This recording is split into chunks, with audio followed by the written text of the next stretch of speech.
Hi, my name is Holly Coffey, and I had the pleasure this semester working in Dr. Jill T. Anderson's laboratory. I got to collaborate with Rachel McTavish, and together she taught me the techniques in order to look at seed viability through germination and dormancy testing. So now I'm going to go and show you a little bit of background on the plant, and then we'll get into the testing. I worked on the Bottichera plant, a plant from the mustard family Brassicaceae. They are a selfish species of Bottichera stricta, a dicot, and through inbreeding, the populations of plants that we tested were diploid and sexual from a monophyletic group. This plant is native to much of North America, including most of Canada and the western and northeastern United States.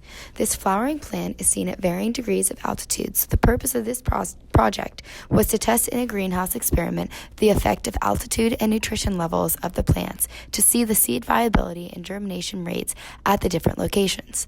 The mountain picture shown here is at native land for this plant. You can see that this has a great deal of varying elevations up the mountain range.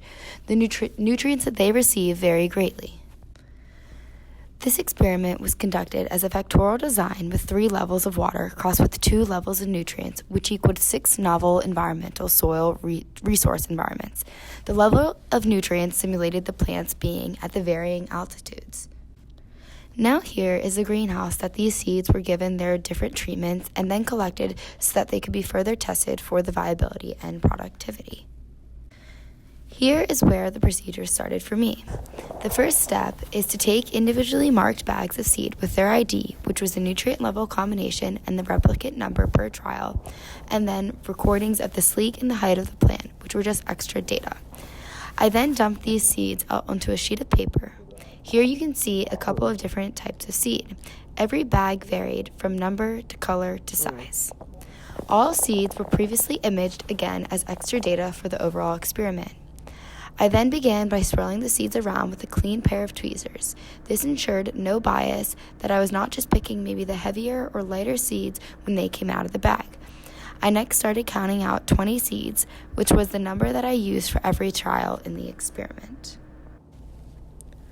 I then took a clean petri dish and labeled it with the date and the trial ID number and my initials. It was important that these were wiped with ethanol prior to use so that during the germination process, no mold would get in and ruin the experiment. I then took a piece of filter paper and soaked it with water. This water was going to allow the seeds to germinate if they were viable. Next, I gently scraped off the piece of paper 20 seeds per trial. I tried to place them evenly throughout the petri dish so that during germination, they would not have the radicals get tangled. I next sealed the petri dish with a piece of parafilm to ensure that the water on the filter paper would keep the environment damp to ensure possible germination. For 14 days, we checked the seeds daily looking for the appearance of a radical, which is a white tail popping out of the seed coat.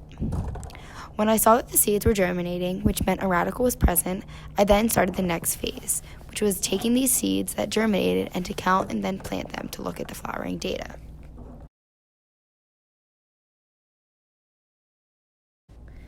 Here I am, taking the already germinated seeds and transferring them to another petri dish to be counted. While I am doing this, I am ensuring that I do not mess with the seed coat and I do not knock off the radical.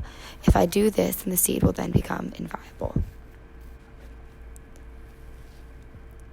Here you can see that I transferred those with a radical popping out onto a new cover slip to prepare for planting. The seeds that did not germinate were left in the petri dish to wait for further use. During this step, I was extremely careful to ensure that I was not knocking off the radical off the seed. Otherwise, the seed would become inviable.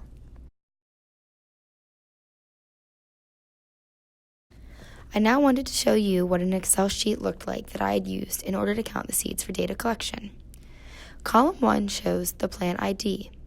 This is the first number being the plot number correlating to the type of treatment it received, and then the secondary number being the trial number. The next column is a seed number, which is randomly assigned 1 through 20 because that is the number of seeds per trial. Then the date planted, which was the date that it was planted into the soil plot. The germination status was how much it had germinated, basically how long the radical was. And then the germination notes were if anything odd was present.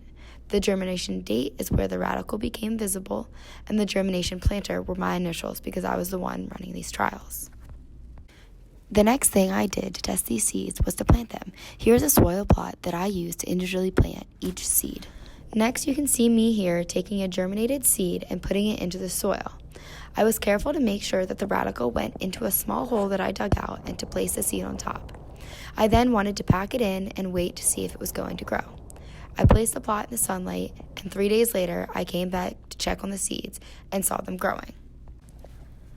The purpose of plotting is to have a measure of if the seeds will flower, how large the plants grow, and the amount and size of flowers on the plants, all determinants of yield for these seeds of the treated plants. The next test I wanted to perform was a dormancy testing. These were for the seeds who did not germinate. I tested their embryo to see if the seeds were respirating and if they were just lying dormant, which is why they were not germinating. To do this, I looked at the remaining seeds that did not germinate and performed a dissection by ripping a layer of the cotyledon off of the seed and extracting the embryo. Here now you can see the tools that I use in order to remove the embryo from the seed encasing. This took me many tries to do, and it was a very long process, which is why I don't have a video for it and why you see the tools. And then now you can see the embryo is removed from the seedling. You can also tell that it's in water. In order to remove the embryo, I had to place it in water for the seed to swell, which made it a little bit easier to remove the embryo. Once the embryo was removed, it was placed in a vial with tetrazolium chloride. This turns the cells that are respirating pink. After 24 to 48 hours, if the embryo fully turns pink, we consider the tissue dormant. If not, we consider the embryo inviable. If it stained completely pink, it is alive through respiration. That means it's lying dormant, waiting for better conditions in order to germinate. This can happen if the mother plant is in a bad environment and sends signals to the seeds to wait for a while before germinating. In the field, seeds that can lay dormant for years before germinating in the right environment, so we consider dormant seeds still viable. If there is no pink tissue, they are aborted seeds. This typically happens when the mother's environment is so bad that she aborts reproduction in year 1 to survive to year 2. This is particularly important for plants like Botchera that have a multi-year life history strategy. I want to thank Rachel McTavish for allowing me to collaborate with her and teaching me these many techniques on seed viability. I want to thank Dr. Jill T. Anderson for allowing me to use her lab, and then last but not least, Dr. Mcgregor for presenting me with this project and allowing me to learn a lot more about seed viability and plant breeding in general. So thank you.